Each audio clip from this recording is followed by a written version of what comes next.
বাবা তোমার ডাক্তার বলেছিল বিমল খেতে, রোজ সকালে একটা করে খেয়েছিলে? হ্যাঁ খেয়েছিল, কিন্তু তুই একটা কথা বলতো, এতগুলো বিমলের প্যাকেট তুই কোথা থেকে পাচ্ছিস? বিমলের প্যাকেটটা আমার বন্ধু দিয়ে যায়। বন্ধু না বাল, রাস্তায় ঘুরে ঘুরে বিমল বিক্রি করছে আর মিথ্যে কথা বলছে। কিরে কি বলছে, তুই বিমল বিক্রি করিস? আসলে বাবা মামার গাঁজা খেয়ে একটু নেশা হয়ে গেছে, তাই ভুলভাল বকছে।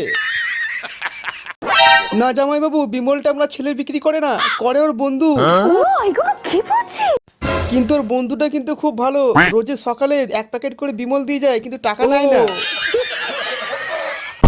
20 বছর ধরে আমি যে কথাটা বলতে পারিনি, আজকে আমি সবার সামনে বলবো।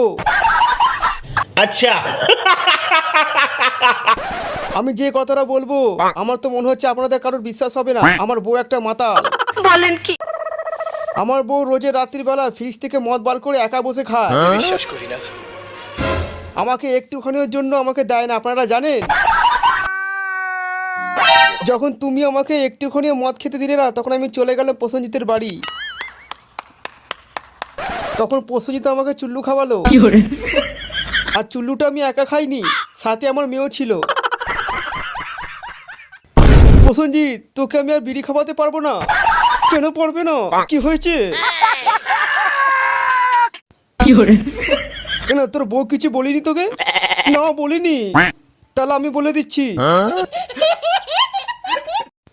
কি বলবি তাড়াতাড়ি বল। আজকে তোর বউ আমার প্যান্টের পকেট থেকে বিড়ি বার করে ঝেড়ে খেয়েছে। क्या कर रहा है यार तू? मजाक है क्या?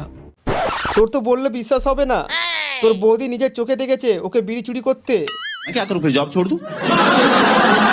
আমরা আবার বলতে গেছি তো বলছে আমার হাগা হয় না বিড়ি না খেলে। আমিও জানি আমার বউয়ের বিড়ি না খেলে হাগা হয় না।